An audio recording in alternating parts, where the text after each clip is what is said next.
அஸ்ஸலாமு அலைக்கும் வரஹ்மத்துல்லாஹி தஆலா வபரகாத்துஹு. முஸ்லிம் ஷரீஃபில் பதிவு செய்யப்படுகின்றது 5192வது ஹதீஸாக பதிவு செய்யப்படுகின்றது. உர்வத்து பின் ஜுபைர் ரஹ்மத்துல்லாஹி அலைஹி அவர்கள் அறிவிக்கிறார்கள், என்னுடைய சிறிய தாயார் சின்னம்மா இறை விசுவாசிகளின் அன்னை ஆயிஷா ரலியல்லாஹு தஆலா அன்ஹா அவர்கள் என்னை அழைக்கிறார்கள். எனது சகோதரி அஸ்மா ரலியல்லாஹு அன்ஹா அவர்களுடைய அருமை மகனை நம்மை நோக்கி நம்மிடத்தில் ஹஜ்ஜு செய்வதற்காக அப்துல்லாஹ் பின் அம்ர் பின் ஆஸ் ரலியல்லாஹு தஆலா அன்ஹு அவர்கள் வந்திருக்கிறார்கள். அவர்கள் அல்லாஹ்வின் தூதர் ஸல்லல்லாஹு அலைஹி வஸல்லம் அவர்களிடத்திலிருந்து ஏராளமான கல்வி அறிவை பெற்றிருக்கிறார்கள். ஆகவே நீங்கள் சென்று அவர்களை சந்தித்து அவர்களிடத்திலிருந்து மார்க்க அறிவை கல்வியை நீங்கள் பெற்று பாருங்கள் என்று அனுப்பி வைக்கிறார்கள். உர்வத்து பின் ஜுபைர் ரஹ்மத்துல்லாஹி அலைஹி அவர்கள் கூறுகிறார்கள், நானும் அப்துல்லாஹ் பின் அம்ர் ரலியல்லாஹு தஆலா அன்ஹு அவர்களை சந்திக்கிறேன், ஹஜ்ஜிற்கு வந்திருந்த இடத்தில் சந்திக்கிறேன். அவர்களிடத்தில் ஏராளமான ஹதீஸ்களை அல்லாஹ்வின் தூதர் ஸல்லல்லாஹு அலைஹி வஸல்லம் அவர்கள் கூறிய செய்திகளை அவர்களிடத்திலிருந்து நான் நிறைய கற்றுக்கொண்டேன். அவற்றில் பின்வரக்கூடிய செய்தியும் ஒன்று என்று கூறிவிட்டு அந்த செய்தியை சொல்கிறார்கள்.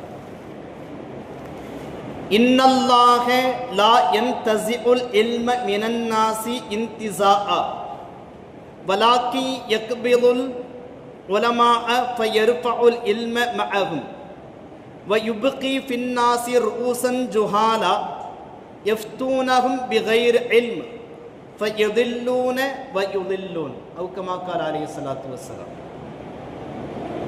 அல்லாஹ்வின் தூதர் ஸல்லல்லாஹு அலைஹி வஸல்லம் அவர்கள் கூறுகிறார்கள், நிச்சயமாக அல்லாஹு ஜல்ல ஷானுஹு வ தஆலா கல்வியை ஒரே அடியாக மக்களிடத்திலிருந்து உயர்த்தி விட மாட்டான். என்றாலும் கல்விமான்களை, அறிஞர்களை, மார்க்க அறிஞர்களை கைப்பற்றுவதன் மூலமாக அவர்களோடு அவர்களுடைய கல்வியையும் அல்லாஹு ஜல்ல ஷானுஹு வ தஆலா உயர்த்தி விடுகிறார். இறுதியில் அறிவில்லாத, மார்க்க அறிவு இல்லாத மக்கள் அவர்களுக்கு தலைவர்களாக, மக்களுக்கு தலைவராக வருகிறார்கள். எந்த விதமான கல்வி ஞானமும் இல்லாமல் மக்களிடத்தில் அவர்கள் தீர்ப்புகளை வழங்குகிறார்கள். அவ்வாறு வழங்குவதன் மூலமாக தாமும் வழிகட்டு மக்களையும் வழிகெடுத்து விடுகிறார்கள் என்பதாக அல்லாஹ்வின் தூதர் ஸல்லல்லாஹு அலைஹி வஸல்லம் அவர்கள் எச்சரிக்கை செய்ததாக இந்த செய்தியை அப்துல்லாஹ் பின் அம்ர் பின் ஆஸ் ரலியல்லாஹு தஆலா அன்ஹு அவர்கள் கூற அதை நான் கேட்டுக்கொண்டேன் என்பதாக உர்வத்து பின் ஜுபைர் ரஹ்மத்துல்லாஹி அலைஹி அவர்கள் கூறுகிறார்கள். இந்த செய்தியை சொல்லிவிட்டு வேறு பல தகவல்களும் அந்த ஹதீஸில் நமக்கு ஏராளமாக காண கிடைக்கின்றது. மறுமை நாளினுடைய அடையாளங்களில் சிலவற்றை அப்துல்லாஹ் பின் அம்ர் ரலியல்லாஹு தஆலா அன்ஹு அவர்கள் மக்களுக்கு சொல்கின்ற பொழுது இந்த செய்தியையும் குறிப்பாக சொல்கிறார்கள். இது ஒரு நீண்ட நெடிய ஹதீஸ். முழுமையான ஹதீஸ் முஸ்லிம் ஷரீஃபில் 5192வது ஹதீஸாக பதிவு செய்யப்படுகின்றது. நாம் இந்த செய்தியை மட்டும் எடுத்துக்கொள்வோம். கல்வியை, மார்க்கத்தினுடைய சட்டதிட்டங்களை உயர்த்த வேண்டுமென்றால் கல்விமான்களை, மார்க்க அறிஞர்களை, ஆலிம் பெருமக்களை உயர்த்துவதன் மூலமாக, அவர்களை மரணிக்க செய்வதன் மூலமாக மக்களுக்கு அறியாமையை அல்லாஹு ஜல்ல ஷஅனுஹு வ தஆலா நிலைப்படுத்தி விடுகிறான் என்பதாக சுட்டிக்காட்டுகிறார்கள். கல்வி அறிவு உயர்த்தப்படுவதும் அறியாமை மக்களிடத்தில் நிலை பெற்று விடுவதும் மறுமை நாளினுடைய அடையாளங்களில் ஒன்று என்பதாக அல்லாஹ்வின் தூதர் ஸல்லல்லாஹு அலைஹி வஸல்லம் அவர்கள் எச்சரிக்கை செய்கிறார்கள். பிறகு அந்த இடத்திற்கு யார் வருவார்கள்? அறிவு குறைந்த நிலையில் இருக்கக்கூடிய மார்க்க அறிஞர்கள் அந்த இடத்திற்கு வருவார்கள்.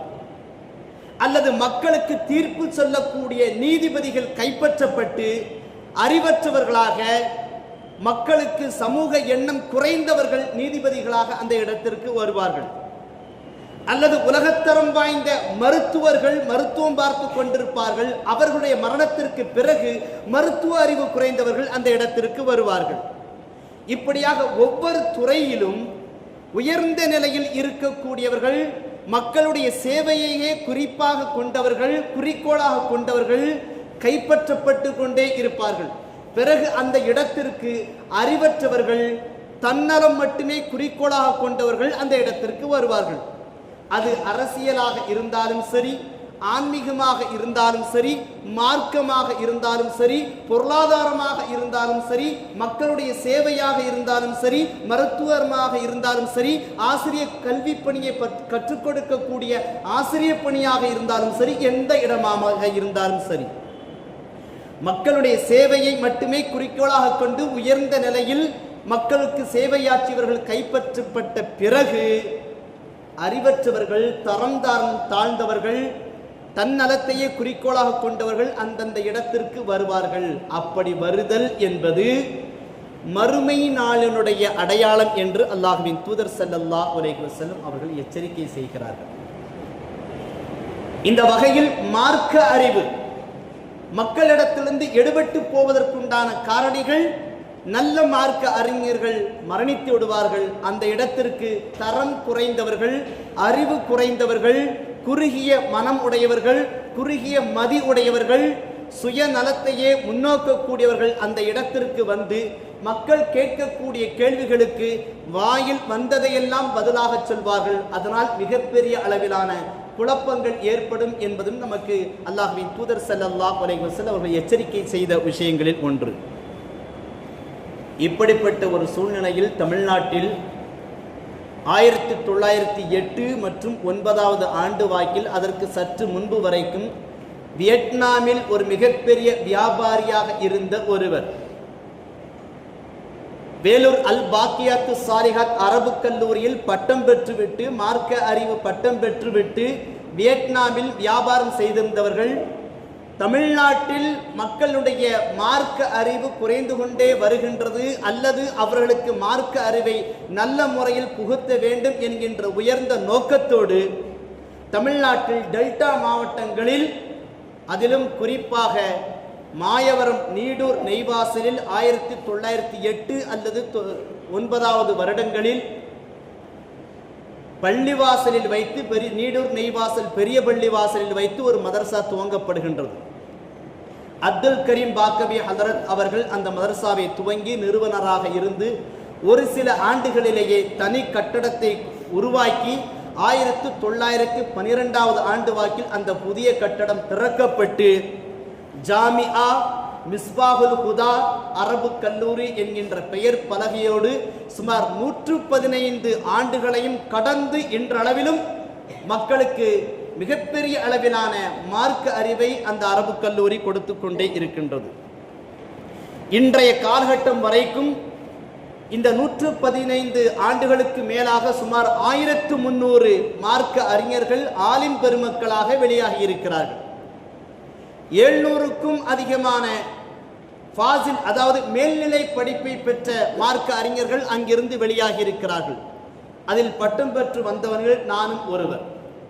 சுமார் 200க்கும் அதிகமான ஹாஃபில்கள், குர்ஆனை மனனமிட்டவர்கள் அங்கிருந்து வெளியாகி இருக்கிறார்கள். இவர்களெல்லாம் ஆலிம் மிஸ்பாஹி என்கின்ற அந்த பெயரை தங்களுடைய பட்டங்களோடு இணைத்து, தங்களுடைய பெயர்களோடு இணைத்து உலகில் பல்வேறு பகுதிகளில் மிகப்பெரிய அளவிலான மார்க்க சேவையை செய்து வந்து கொண்டிருக்கிறார்கள். அல்லாஹு தஆலா அவர்களுக்கு அருள் புரிவானாக. தென் மாநிலங்களில், அதிலும் குறிப்பாக தமிழ்நாட்டில் மக்கள் மார்க்க அறிவை எழுச்சியோடு கற்றுக்கொள்வதற்கு, அஹ்லு சுன்னத் வல் ஜமாஅத்தினுடைய கொள்கை பிடிப்போடு வளர்வதற்கு மிக முக்கியமான காரணிகளில் வேலூர் அல் பாக்கியாத்து சாலிஹாத் அந்த மதரசாவை போலவே டெல்டா மாவட்டங்களில் மிகவும் குறிப்பாக ஜாமிஆ, நீடூர், மிஸ்பாஹுல் ஹுதா அரபு கல்லூரியும் மிக முக்கிய பங்கு வைத்திருக்கிறது. இன்றளவிலும் ஃபத்வா கொடுப்பதற்கென்றே ஒரு துறை நியமிக்கப்பட்டு அங்கு ஃபத்வாக்கள், மக்களுக்கான தேவையான ஃபத்வாக்கள் வழங்கப்பட்டு கொண்டே இருக்கிறது என்றால் அந்த மதரசாவுடைய சேவை எந்த அளவிற்கு முக்கியத்துவம் வாய்ந்தது என்பதை நாம் பார்த்து கொள்ள முடிகின்றது.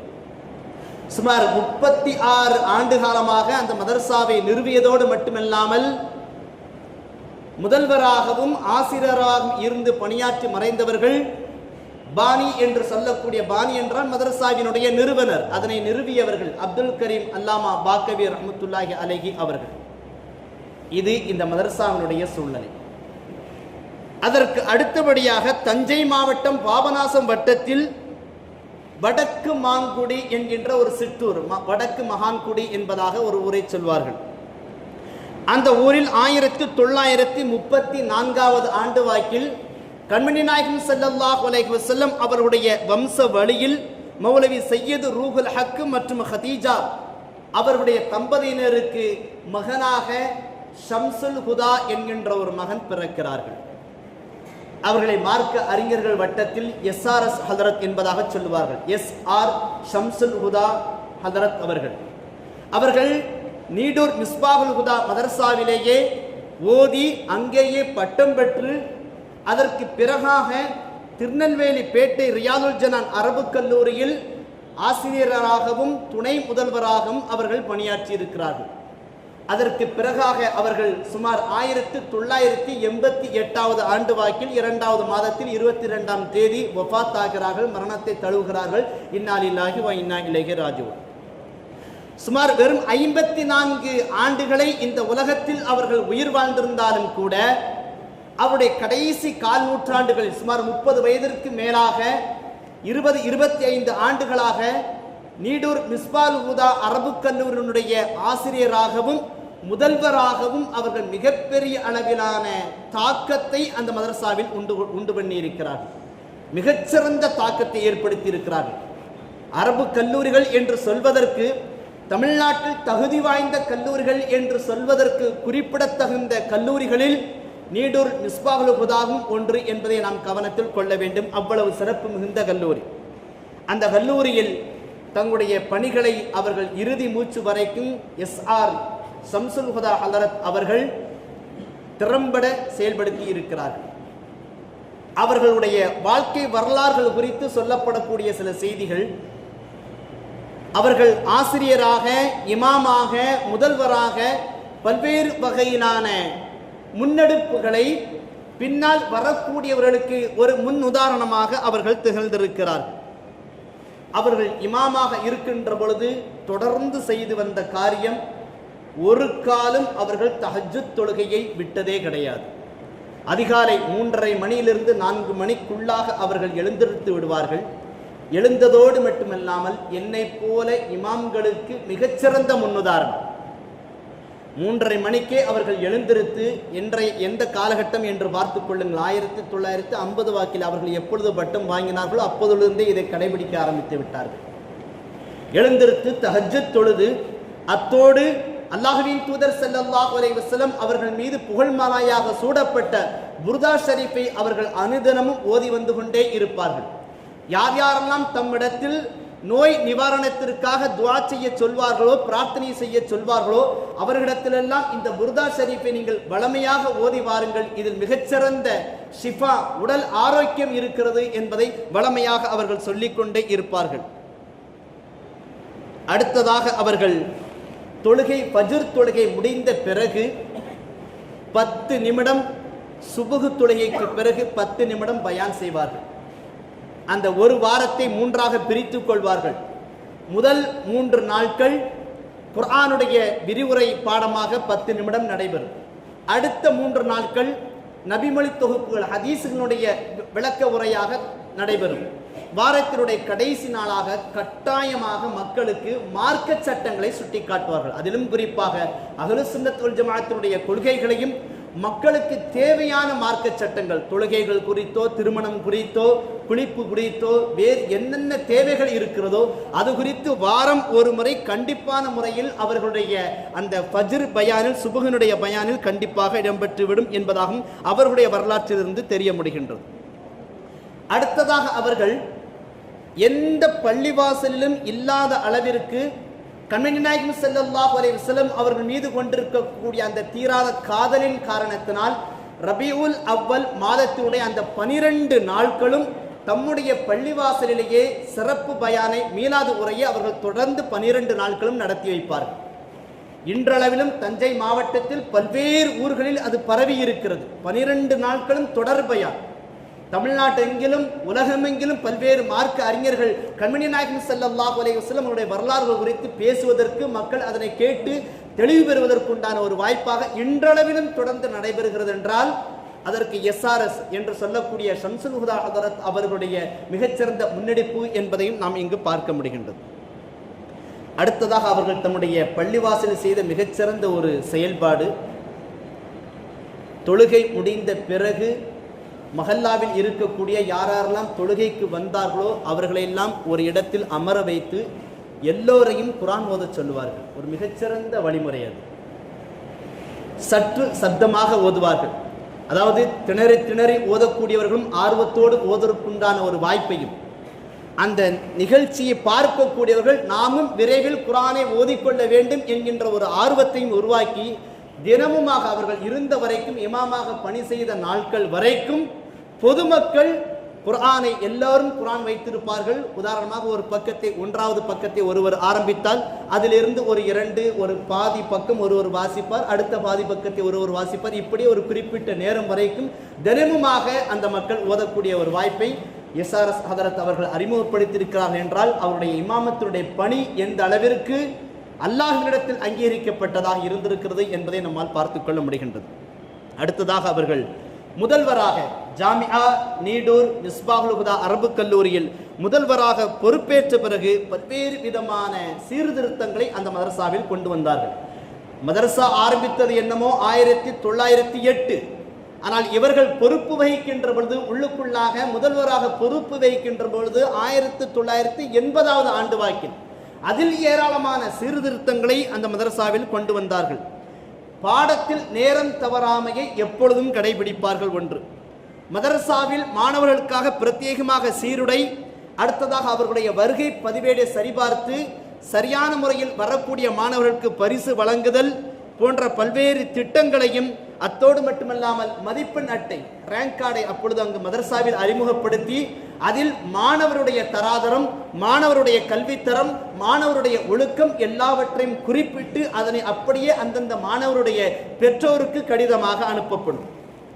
பொதுவாக 2000வது ஆண்டு வரைக்கும் கடிதம் ஒரு குடும்பத்திற்கு வருவது என்பது எவ்வளவு முக்கியத்துவம் வாய்ந்த ஒரு செயல் என்பதை நாம் அனைவரும் அறிந்தது. அப்படி என்றால் மதரசாவிலிருந்து அரபு கல்லூரியிலிருந்து ஒரு கடிதம் செல்கிறது என்றால் அந்த மக்களுடைய பார்வையில் அது எந்த அளவிற்கு முக்கியத்துவம் பெற்றதாக இருக்கும் என்பதை அதிலிருந்து புரிந்து கொள்ள முடிகின்றது. அத்தோடு மட்டுமில்லாமல் ஆலிம் பட்டம் பெறக்கூடிய கடைசி வருட மாணவர்களை அழைத்து தனியாக கடைசி 6 மாதங்களில் இமாமத் எப்படி செய்வது, என்னென்ன துவாக்களை ஓதுவது, குத்துபா எப்படி ஓதுவது. நாம் நம்முடைய பள்ளியில் 15-20 வருடம் ஆச்சு. எந்த குத்துபா ஓதுறோமோ அதை அந்த மதரசாவில் கற்றுக்கொண்டது தான். அதை மனப்பாடமாக சொல்வதற்குண்டான திறனை வளர்த்து கொடுத்தது அந்த மதரசா. அப்படி என்றால் ஒரு ஆலிம் அந்த பொதுமக்களோடு தொடர்பில் இருக்கக்கூடிய காரியங்கள் எதுவெல்லாம் இருக்கிறதோ அதையெல்லாம் கற்றுக்கொள்வதற்குண்டான ஒரு பயிற்சியாக அந்த மதரசாவில் SRS ஹதரத் அவர்கள், ஷம்சுல் ஹுதா ஹதரத் அவர்கள் மாணவர்களுக்கு கற்றுக் கொடுத்திருக்கிறார்கள். அத்தோடு மட்டுமில்லாமல் மாணவ மன்றத்தை உருவாக்குவது, நூலகத்தோடு அந்த மாணவர்களோடு தொடர்பை ஏற்படுத்துவது, அவர்களுடைய எழுத்து திறனை வெளியே கொண்டு வருவதற்குண்டான கையேட்டு பிரதிகளுக்கு மிகுந்த முக்கியத்துவம் கொடுப்பது போன்ற பல்வேறு காரியங்களை அவர்கள் சுட்டிக்காட்டியிருக்கிறார்கள். 1912 அந்த மதரசா உருவாக்கி இருக்குனாக்கா, மாயவரம் நீடூர் நெய்வாசல்ல அந்த மதரசாவுக்கு போனீங்கன்னாக்கா இப்போ ஒரு பெயர் பட்டியல் இருக்கும். மதரசா தொடங்கினதிலிருந்து இன்று வரைக்கும் யார் யாரெல்லாம் பொறுப்புதாரிகளாக இருக்கிறார்கள் அதை நம்முடைய வக்ஃப் வாரிய கல்லூரியிலே நம்ம பார்த்துருக்கிறோம். யார் யார் பணி செய்தவர்கள், யார் யார் நம்முடைய கல்லூரிக்கு நன்கொடை வழங்கியவர்கள் என்று ஒரு பேர் பலகை இருக்கும். அதெல்லாம் பார்க்கின்ற பொழுது நம்முடைய மக்கள் இந்த அளவிற்கு பொதுமக்களுடைய சேவை நலனை குறிக்கோளாக கொண்டு செயல்பட்டிருக்கிறார்கள் என்கின்ற சிந்தனை இப்பொழுது பார்க்கின்ற போது வரும். அதுபோல அந்த மதரசாவிலும் பெயர் பட்டியல் இருக்கும். யார் யாரெல்லாம் அந்த மதரசாவினுடைய 100 ஆண்டு காலங்களாக யார் யாரெல்லாம் நிர்வாகிகளாக இருந்திருக்கிறார்கள், ஆசிரியர் பெருமக்களாக இருந்திருக்கிறார்கள், முதல்வராக இருந்திருக்கிறார்கள் என்கின்ற பெயர் பட்டியெல்லாம் அப்படி இருக்கின்ற பொழுது அதை நாம் பார்க்கின்ற பொழுது அவர்களுக்காக துஆ செய்யக்கூடிய ஒரு பெரும் பாக்கியம் நமக்கு கிடைக்கும்.